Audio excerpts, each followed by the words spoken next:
Assalamualaikum warahmatullahi wabarakatuh. Salam sejahtera bagi kita semua. Semoga kita dalam keadaan sehat walafiat. Amin. Amin ya rabbal alamin. Kembali lagi di channel saya, Rusturian Official. Pada video kali ini saya akan memberikan tutorial cara bagaimana pelaporan SPT masa PPN melalui e-faktur web basic. Tapi sebelum kita melanjutkan ke pembahasan, alangkah baiknya teman-teman untuk memberikan like, comment, share, and subscribe supaya channel saya semakin berkembang dan agar dapat memberikan tutorial di video-video berikutnya kepada teman-teman. Oke, baiklah, kita langsung saja ke pembahasan terlebih dahulu sebelum kita melanjutkan untuk ke prakteknya. Jadi untuk pembahasan kita kali ini yaitu pelaporan SPT masa PPN melalui e-faktur web basic. Dalam kasus ini yaitu kurang bayar ya teman-teman. Dan untuk pengantarnya, seperti yang telah kita ketahui bahwa saat ini telah diluncurkannya pembaruan terhadap aplikasi pembuatan SPT masa PPN yaitu e-faktur versi 3.0. di mana aplikasi e-faktur 3.0 ini telah diimplementasikan pada tanggal 1 Oktober 2020 kemarin. Tidak hanya itu, ketika e-faktur versi 3.0 sudah diimplementasikan secara nasional, maka PKP juga wajib melaporkan SPT masa PPN melalui e-faktur web basic. Jadi kapan mulai berlakunya ini? Yaitu berlaku mulai pelaporan SPT masa PPN bulan Oktober atau pelaporan SPT masa PPN masa September 2020 harus melalui fitur e-faktur web basic. Akan tetapi untuk pelaporan SPT masa PPN sebelum masa September tahun 2020 ini masih bisa teman-teman melaporkan melalui e-filing di DJP online. Dan untuk teman-teman barangkali ada yang sudah melaporkan SPT masa PPN masa September tahun 2020, jadi kalau misalnya teman-teman sudah melaporkan di DJP online, jadi teman-teman tidak apa-apa ya, tapi nanti untuk di SPT masa Oktobernya teman-teman harus melalui fitur e-faktur web basic ini. Nah, untuk data-data yang harus dipersiapkan diantaranya, jadi teman-teman harus update terlebih dahulu aplikasi e-faktur yang versi 2.2 ke versi 3.0. Nah, jadi saya akan memberikan bagaimana cara atau tutorialnya untuk bagaimana cara mengupdate dari versi 2.2 ke versi 3.0. Dan teman-teman harus melakukan upload terlebih dahulu ke server DJP untuk pajak masukan, pajak keluaran, dan dokumen lainnya melalui aplikasi e-faktur desktop yang versi 3.0. Dan teman-teman harus siapkan juga sertifikat elektronik, serta teman-teman juga harus mengimportnya terlebih dahulu ke web browser seperti Google Chrome atau Mozilla Firefox. Seandainya teman-teman belum mengimport dan belum tahu bagaimana caranya, teman-teman nanti bisa lihat di video saya sebelumnya. Lalu teman-teman juga harus persiapkan password passphrase-nya, sertifikat elektronik, dan untuk selanjutnya mari kita langsung saja mempraktekannya. Pertama-tama kita harus ke web browser. Untuk web browser yang saya gunakan ini adalah web browser Google Chrome ya teman-teman. Nanti teman-teman bisa seandainya memakai Mozilla Firefox, nanti teman-teman juga bisa. Yang penting sertifikat elektroniknya teman-teman harus diimport terlebih dahulu. Kita ketik saja e-faktur web basic.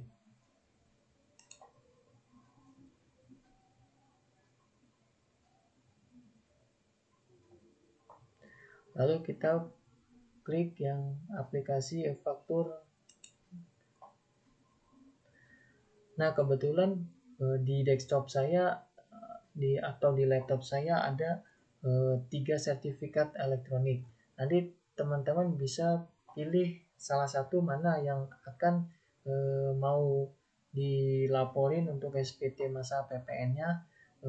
Teman-teman tinggal pilih saja.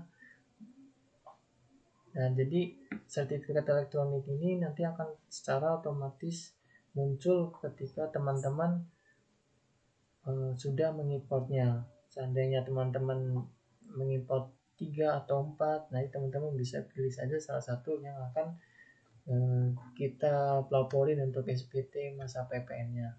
Jadi kita pilih, kita klik OK.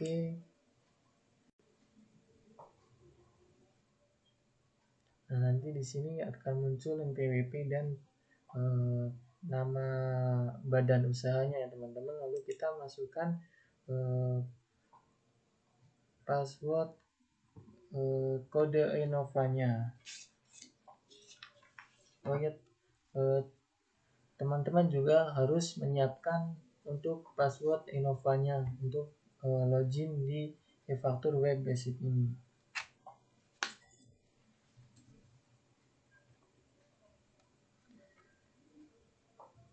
Kita ketik Innovanya.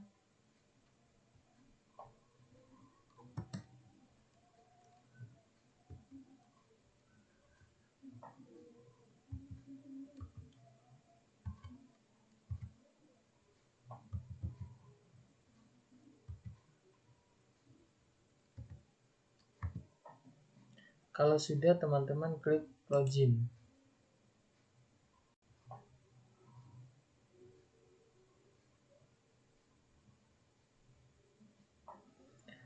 Nah, nanti teman-teman akan masuk ke tampilan seperti ini. Lalu kita klik profil PKP. Karena kita baru saja menggunakannya, kita harus mengisi profil pengguna terlebih dahulu. Kita isi nama penanda tangan fakturnya siapa, dan nama penanda tangannya SPT-nya siapa, dan juga jabatannya sebagai apa. Kita ketik saja.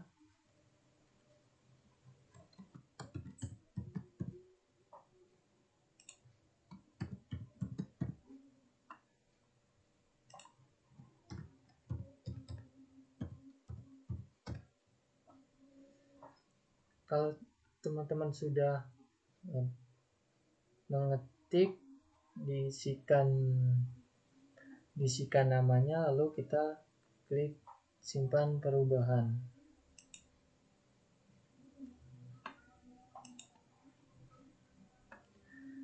Setelah itu kita klik administrasi SPT, monitoring SPT.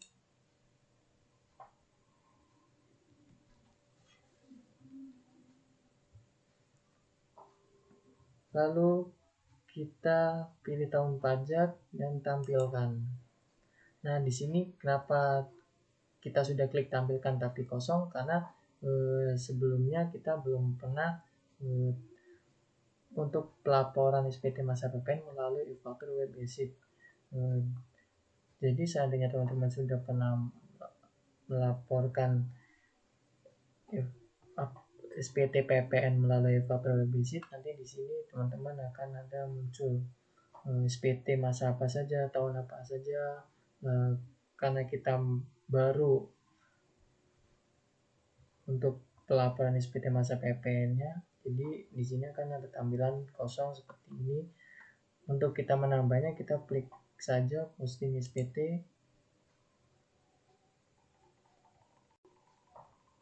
kita pilih tahun pajaknya dan masa pajak yang kita akan dilaporkan. Kebetulan kita akan melaporkan masa pajak September. Lalu kita klik submit.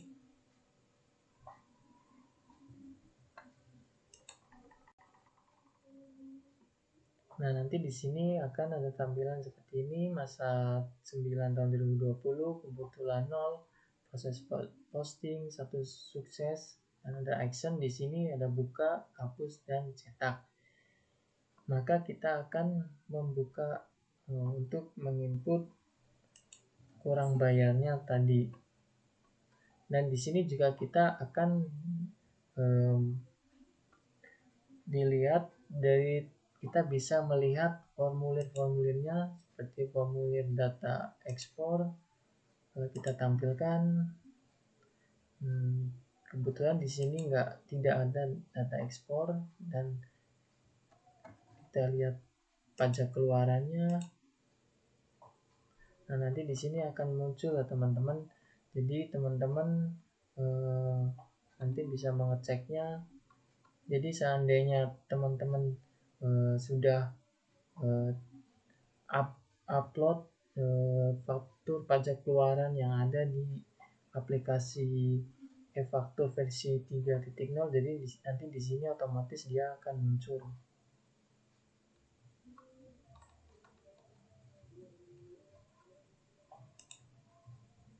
Dan kita bisa klik pajak masukan yang dapat dikreditkan atas impor, dan pajak masukan dapat dikreditkan atas pengeluaran dalam negeri.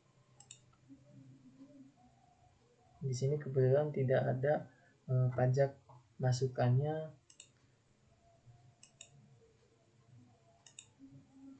Dan di B3-nya juga tidak ada.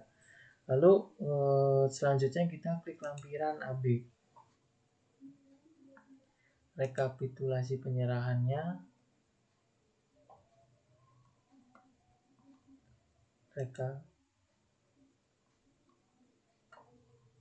Perhitungan PM yang dapat dikreditkan.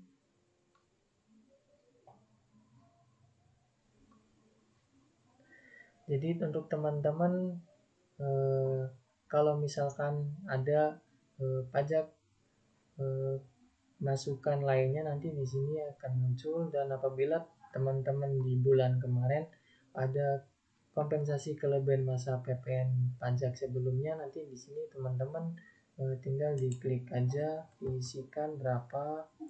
Tapi kebetulan di kasus ini di masa kemarin tidak ada lebih bayar.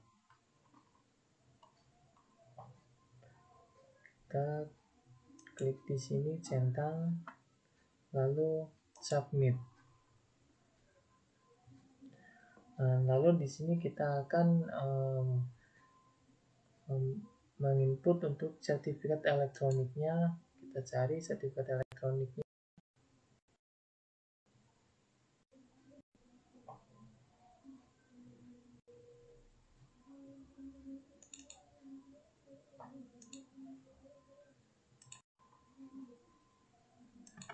Lalu kita ketik paspresnya.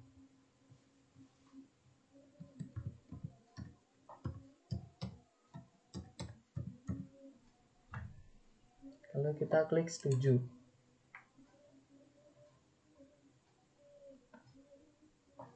Klik OK. Lalu kita ada di lampiran induk, yaitu penyerahan barang jasa kena pajak. Lalu di Romawi 2-nya kita klik. Nah, lalu di sini akan muncul ada kita kurang bayar sebesar 3.982.300. Nah, bagaimana cara untuk penginputan NTPN-nya? Kita klik yang sini. Lalu kita pilih NTPN. Kalau seandainya teman-teman pakainya PPK atau pembukuan, nanti klik saja. Lalu kita masukkan nomor NTPN-nya.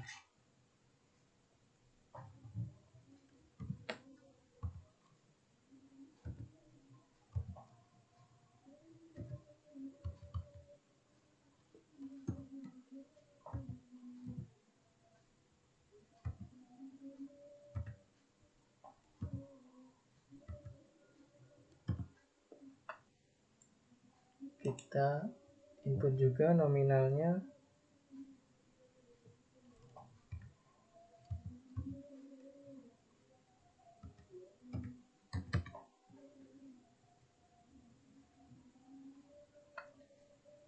Lalu kita klik tambah. Apabila kita untuk penginputan NTPN-nya sudah benar, nanti dia otomatis akan muncul tampilan seperti ini. Lalu kita klik action centang. Nah, nanti dia otomatis akan masuk di sini. Lalu kita klik Romawi 3, 4, dan apabila teman-teman ada PPN terutang atasnya kita membangun sendiri, nanti teman-teman tinggal diisikan jumlah DPP-nya berapa dan PPN terutangnya berapa. Dan untuk pembayaran kembali pajak masukan bagi PKP gagal produksi juga seandainya ada, dan pajak penjualan atas barang mewah juga ada. Nanti seandainya teman-teman ada melakukan penjualan barang mewah, nanti di sini akan muncul. Dan untuk kelengkapan SPT-nya di sini otomatis ya teman-teman, dia sudah dicentang sendiri. Kalau di aplikasi e-faktur yang versi 3.0 itu kita harus mencentang satu-satu. Kita pilih tanggalnya, tanggal sekarang aja, dan kita klik centang ini, lalu kita klik submit. Nanti akan ada tampilan berhasil submit SPT induk. Kita klik OK. Nah, di sini nanti ada di action ini ada buka, hapus, lapor, dan cetak SPT. Sekarang kita klik lapor. Nah, di sini akan ada tampilan tahun pajak, masa pajak, dan pembetulan, dan status SPT jadi kurang bayar. Untuk lampiran PDF ini teman-teman bisa untuk menginputnya yaitu bukti bayar dari bank tersebut sudah di scan. Tapi seandainya teman-teman tidak mau nggak akan ada masalah. Cuma kalau misalnya teman-teman sudah menyekannya, lebih baik kita input aja.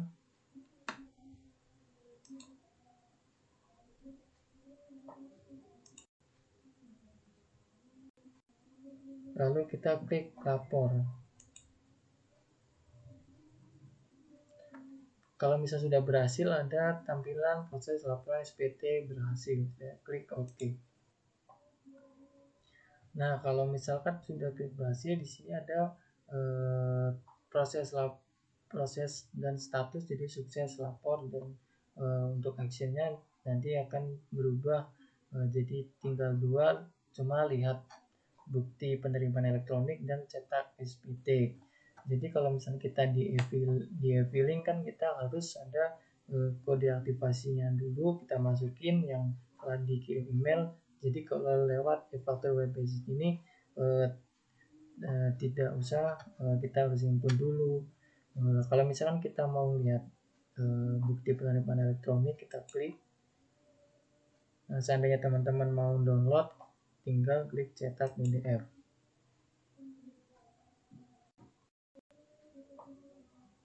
Nanti otomatis dia di sini akan mendownload.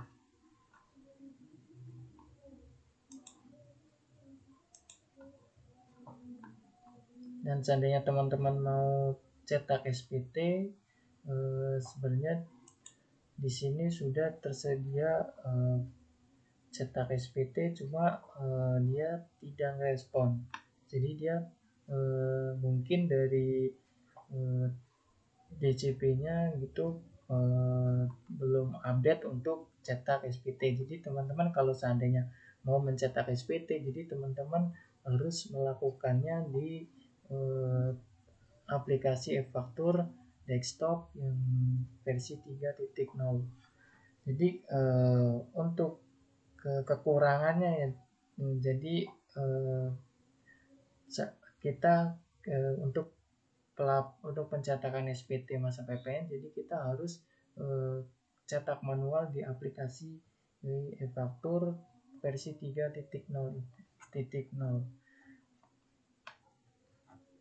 Nah, untuk pelaporan SPT melalui aplikasi e-faktur web based ini kita sudah selesai. Jadi demikianlah video tutorial cara bagaimana pelaporan SPT masa PPN melalui e-faktur web basic, dan semoga dapat bermanfaat untuk teman-teman yang sedang mencari tutorial atau bagaimana caranya untuk pelaporan SPT masa PPN melalui e-faktur web basic. Dan apabila ada kekurangan atau kekeliruan, saya mohon teman-teman untuk memberikan komen yang positif guna membangun channel saya supaya lebih baik lagi. Dan apabila teman-teman ada request untuk pembuatan video tentang pajak kedepannya, nanti teman-teman bisa komen saja di bawah. Oke lah, mungkin demikian video dari saya. Wassalamualaikum warahmatullahi wabarakatuh.